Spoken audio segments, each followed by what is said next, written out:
నమస్కారం. TDP party అంటే ఒక రాజకీయ పార్టీ అనుకున్నారు. కానీ ఇప్పుడు టీడీపీ పార్టీ అనంటే ఒక డ్రగ్స్ పార్టీలా తయారైంది.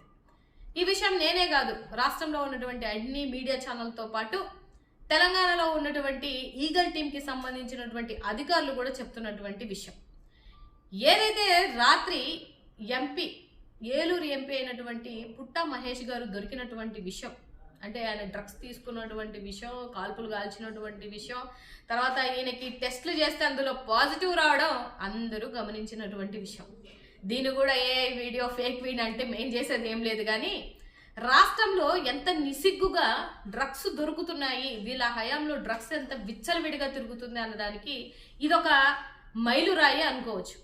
ఎందుకంటే అసెంబ్లీ సాక్షిగా నిసిగ్గుగా అసలు డ్రగ్సే లేదు, జీరో డ్రగ్స్ అని చంద్రబాబు నాయుడు గారు మాట్లాడినా, లోకేష్ బాబు గారు మాట్లాడినా, పవన్ కళ్యాణ్ గారు మాట్లాడినా, లేకపోతే హోంమంత్రి అనిత మాట్లాడినా కూడా ఇవాళ మీ పార్టీలోనే ఒక ఎంపీ ఇలా దొరికినందుకు మీరు ఎలాంటి సమాధానం చెప్తారు రాష్ట్రంలో ఉన్నటువంటి ప్రజలకి?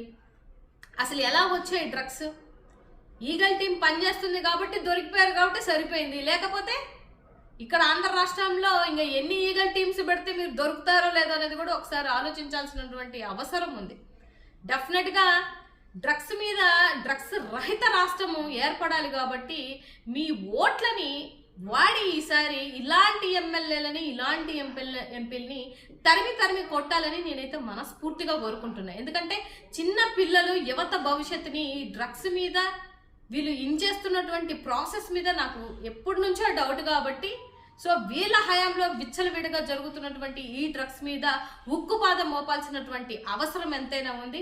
ఇలాంటి వాళ్ళని, ఇలాంటి డ్రగ్స్కి లోబడినటువంటి వాళ్ళు మనల్ని పరిపాలించేటువంటి స్థానంలో ఉన్నారు అని అంటే నేను సిగ్గుపడుతున్నా.